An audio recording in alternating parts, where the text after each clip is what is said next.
नमस्कार, शाम के 5 बज रहे हैं। आप देख रहे हैं न्यूज 18 इंडिया में देश दिन भर। मैं हूं आपके साथ प्रीति रघुनंदन। यूपी के मुरादाबाद में एआईएमआईएम के असदुद्दीन ओवैसी धर्म के नाम पर वोट मांगते नजर आए हैं। यहां उन्होंने मुस्लिम वोटों को रिझाने के लिए समाजवादी पार्टी पर जमकर हमला बोला है। हालांकि प्रचार में ओवैसी बार बार कहते दिखाई दिए कि वो धर्म के नाम पर वोट नहीं मांग रहे हैं, लेकिन इशारों इशारों में उन्होंने मुस्लिम मतदाताओं को यह भी संदेश देने की कोशिश की कि पिछली सरकार ने मुस्लिमों के लिए कुछ नहीं किया, इसीलिए इस बार मुस्लिम उनकी पार्टी को वोट दें। ओवैसी ने आरोप लगाया कि समाजवादी पार्टी ने मुसलमानों से जो वादे किए उनमें से कोई पूरा नहीं किया है। ऐसे में समाजवादी पार्टी किस मुंह से वोट मांगेगी?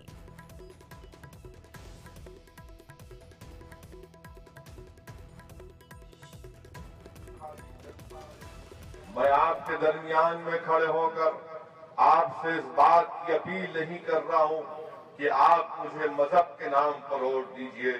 मैं आपसे सिर्फ यही कह रहा हूं कि आपने 5 साल पहले जिस पार्टी का साथ दिया था, जिसको अपने वोट से नवाजा था, जिसके उम्मीदवार को आपने विधायक बनाकर विधानसभा में भेजा, जिस पार्टी को आपने वोट देकर उस पार्टी को मुख्यमंत्री का एक अजीम ओहदे पर आपने फायज किया, उस पार्टी ने उन कौन से वादों को पूरा किया?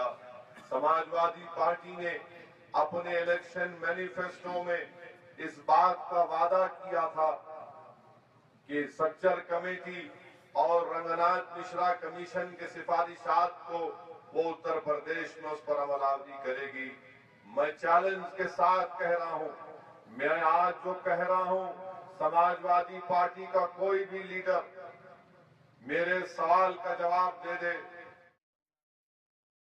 वहीं कांग्रेस नेता आलोक शर्मा ने कहा है कि ओवैसी के इस बयान पर चुनाव आयोग को संज्ञान लेना चाहिए। देखिए, ओवैसी जी ने जब जब भी इस तरह के बयान दिए हैं, हमेशा से धर्म से प्रेरित बयान दिए हैं। उनकी पार्टी का नाम जिस तरह से है, वो भी अपने आप में एक धर्म आधारित पार्टी ही है।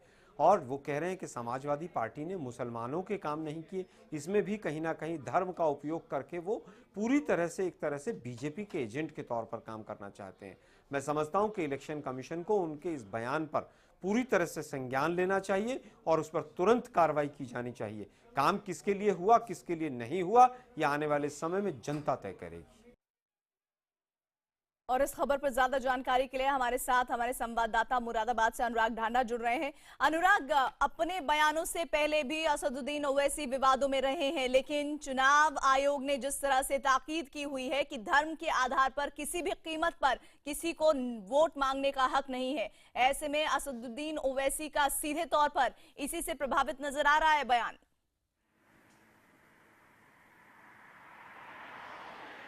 देखिए, बिल्कुल अब से कुछ देर पहले रैली खत्म हुई है और हालांकि असदुद्दीन ओवैसी साहब रैली में बार बार ये कहते हुए नजर आए कि वो धर्म के आधार पर वोट नहीं मांगना चाहते हैं, वो मुस्लिमों का वोट नहीं मांगना चाहते हैं। लेकिन उसके बाद भी आप अगर देखेंगे तो पूरी तकरीर जो थी वो इसी के इर्द गिर्द थी कि मुस्लिम समाज को समाजवादी पार्टी की सरकार में क्या नहीं मिला, क्या वादे पूरे नहीं हुए, क्यों पिछड़े रह गए मुस्लिम। तमाम जो तकरीर थी वो इसके इर्द गिर्द थी, जो सीधे तौर पर पहली नज़र में अगर देखें तो ऐसा नज़र आता है कि वो मुस्लिमों को संबोधित करते हुए अपनी रैली में भाषण दे रहे थे और धर्म का इस्तेमाल वो कहीं ना कहीं अपने भाषण में करते हुए नज़र आते हैं। हालांकि वो जब हमने उनसे बात करने की कोशिश की तो उन्होंने लगातार यही कहा कि वो सिर्फ समाजवादी पार्टी के मैनिफेस्टो पर बात कर रहे थे, उसमें किए गए वादों पर बात कर रहे थे। उन्होंने कहीं भी अपने लिए धर्म के आधार पर वोट नहीं मांगा और उस लाइन का भी वो बार बार जिक्र करते हैं कि वो तो अपनी रैली में कहते हैं कि मैं धर्म के आधार पर वोट नहीं मांगना चाहता हूं। तो वो एक जो कंडीशन अप्लाई वाला टैग जो होता है वो साथ में बता देते हैं कि उन्होंने अपनी रैली में ये साथ साथ कहा कि वो धर्म के आधार पर वोट नहीं मांग रहे हैं, लेकिन पूरी तकरीर उसी दिशा में नजर आई। अनुराग, आप हमारे साथ बने रहिए। समाजवादी पार्टी से सीपी राय हमारे साथ जुड़ रहे हैं। राय साहब, आपकी पार्टी पर सीधे तौर पर हमला किया है ओवैसी ने और ये कहा है कि सिर्फ मुसलमानों की याद समाजवादी पार्टी को तभी आती है जब चुनाव आते हैं। ओवैसी साहब कुछ भी कह सकते हैं। ओवैसी साहब बीजेपी और आरएसएस के एजेंट की तरह काम करते हैं, यह प्रूव हो चुका है। बिहार में भी ओवैसी साहब आए थे वहां के दलों को हराने के लिए, लेकिन बिहार की जनता ने इनको ठीक ठाक सा जवाब दे दिया। उत्तर प्रदेश में भी उनका एजेंडा इतना ही है और जहां तक सुप्रीम कोर्ट के फैसले का सवाल है, उसके बाद इस तरह की बात करना, मुझे लगता है कि चुनाव आयोग और सर्वोच्च न्यायालय और स्थानीय न्यायालय दोनों को इसका संज्ञान लेना चाहिए और इनके खिलाफ कार्रवाई करनी चाहिए। हमको इनसे कोई चुनौती नहीं है, हम इनको गंभीरता से नहीं लेते, इसलिए हम इनके किसी बयान को भी गंभीरता से लेने को तैयार नहीं है। तो क्या आप ये मानते हैं कि आप समाजवादी पार्टी के नुमाइंदे हैं कि वाकई में हमारी सरकार ने, समाजवादी पार्टी की सरकार ने अल्पसंख्यकों के लिए जो वादे किए थे 5 साल पहले उन्हें पूरा किया या पूरा कर रहे हैं? तब क्या वादे किए गए थे और क्या पूरे किए गए, वो सारे दस्तावेज हमारे उसमें मौजूद है। सरकार के हर किताब में, हर कागज में मौजूद है और जनता के दिलों में मौजूद है, जमीन पर मौजूद है। अब मैं उस आधार पर कोई भी प्रतिक्रिया व्यक्त नहीं करूंगा जो सर्वोच्च न्यायालय की गाइडलाइंस के खिलाफ जाता हो। मेरा मानना यह है, वैसे मैं हमेशा से मानता रहा हूं कि देश में राजनीतिक दल और सरकारें देश के विकास के लिए, देश के भविष्य के लिए, देश की बहबूदी के लिए होती हैं।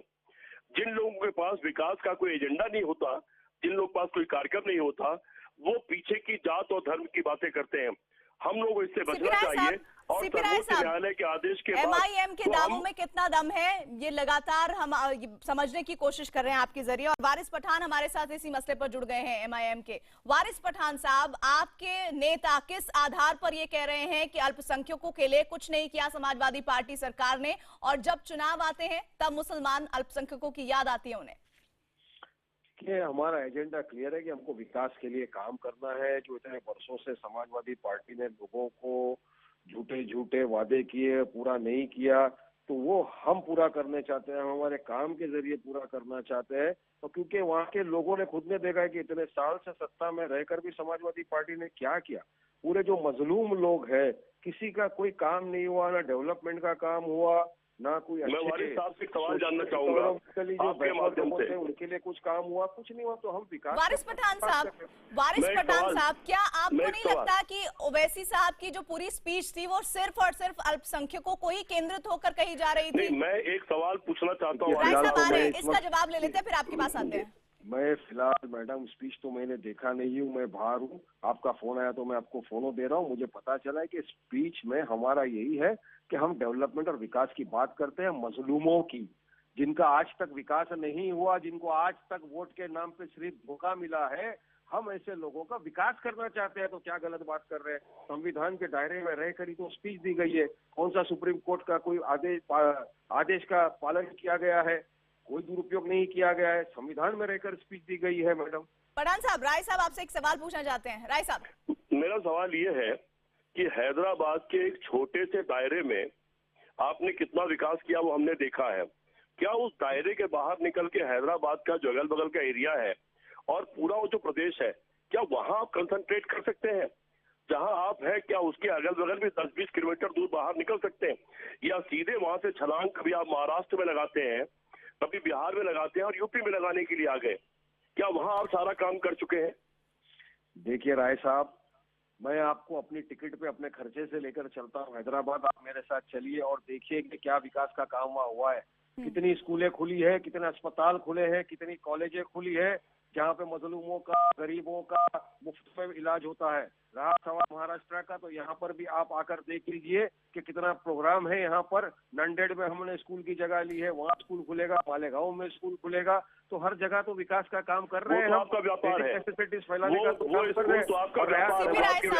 वारिस पठान साहब, लेकिन इन बयानबाजियों के बीच एक बात जो स्पष्ट तौर पर नजर आ रही है, जिस पर मैं चाहूंगी कि अमिताभ सिन्हा हमारे सहयोगी जुड़े हुए हैं, उनसे हम विश्लेषण करेंगे।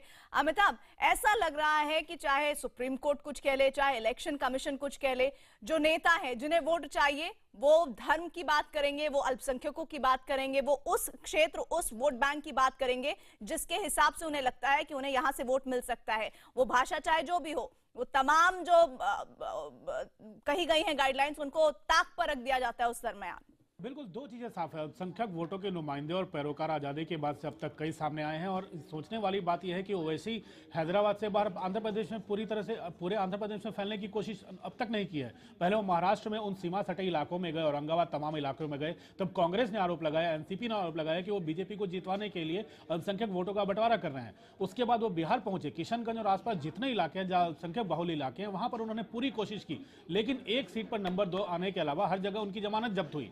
अब वो उत्तर प्रदेश आ रहे हैं। जाहिर तौर पर अल्पसंख्यक वोट के लिए मुलायम सिंह यादव अब तक सबसे बड़े पैरोकार रहे हैं, अल्पसंख्यक वोट उनकी तरफ जाता रहा है, लेकिन मुलायम सिंह की पार्टी में अभी काफी सेंध लग रही है, पार्टी टूटने की कगार पर आ खड़ी हुई है। ऐसे में अल्पसंख्यक वोट किधर जाएगा उसको बांटने की कोशिश हो सकती है।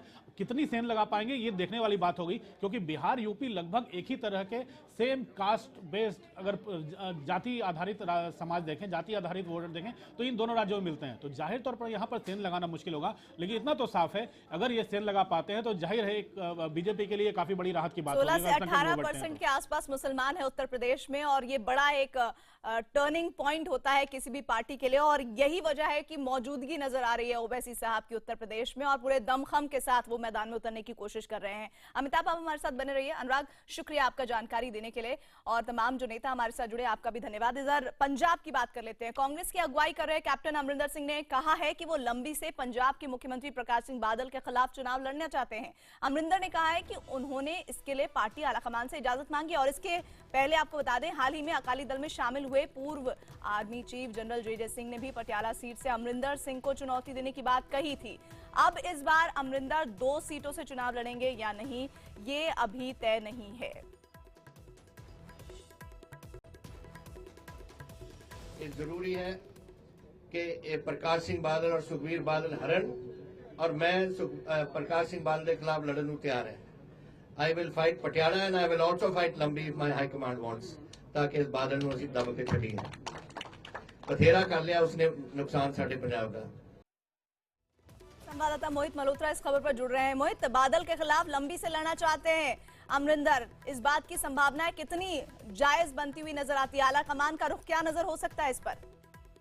देखिए, आम आदमी पार्टी लगातार कांग्रेस के ऊपर ये हमले कर रही है कि भले ही पंजाब के सीएम प्रकाश सिंह बादल हों या डिप्टी सीएम सुखबीर सिंह बादल, उनके खिलाफ कांग्रेस कोई भी मजबूत कैंडिडेट नहीं उतारती, और दोनों पार्टियां आपस में मिली हुई हैं। और इसी आरोप का जवाब देने के लिए अब कांग्रेस की रणनीति है कि जो लंबी विधानसभा क्षेत्र जहां से सीएम प्रकाश सिंह बादल चुनाव लड़ रहे हैं, वहां से कोई मजबूत कैंडिडेट उतारा जाए, और साथ ही साथ जलालाबाद जहां से डिप्टी सीएम सुखबीर बादल चुनाव लड़ रहे हैं। तो इसी वजह से ये पूरी प्लानिंग की जा रही है, और खुद कैप्टन अमरिंदर सिंह ने अपना नाम ऑफर कर दिया है, लेकिन ऐसी भी जानकारी है कि शायद कैप्टन अमरिंदर सिंह को आला कमान नहीं परमिशन देगा वहां से चुनाव लड़ने की, बल्कि जो यूथ कांग्रेस के राष्ट्रीय अध्यक्ष हैं राजा अमरिंदर वड़िंग, उनको नाम एक तरह से फाइनल माना जा रहा है कि वो लंबी विधानसभा क्षेत्र से सीएम प्रकाश सिंह बादल के खिलाफ चुनाव लड़ सकते हैं। उनके नाम पर भी विचार चल रहा है। तो अब 2 मजबूत चेहरे हैं कांग्रेस के पास। अब देखना होगा कि किसका नाम तय किया जाता है पंजाब के सीएम प्रकाश सिंह बादल के खिलाफ चुनाव लड़ने के लिए। ऐसे में क्या ये भी मुमकिन है कि 2 जगहों से चुनाव लड़ लें अमरिंदर?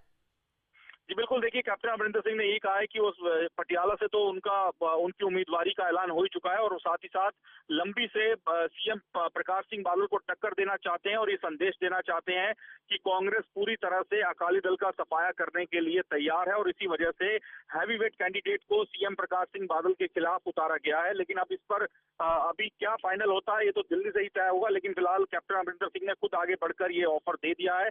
अब देखना होगा कि कांग्रेस हाईकमान इस पर क्या फैसला लेता है। अमिताभ भी हमारे साथ जुड़े हुए हैं। अमिताभ, आम आदमी पार्टी का हमला और उस हमले का जवाब कांग्रेस इस तरह से दे रही है कि अमरिंदर कह रहे हैं कि वो लंबी सीट से प्रकाश सिंह बादल को चुनौती देना चाहते हैं। ये पूरी तरह से स्थिति किसके फेवर में जा सकती है और समीकरण किस तरह से बदल सकते हैं? क्या इस बात की संभावना है कि ये मौका दिया जाए अमरिंदर को?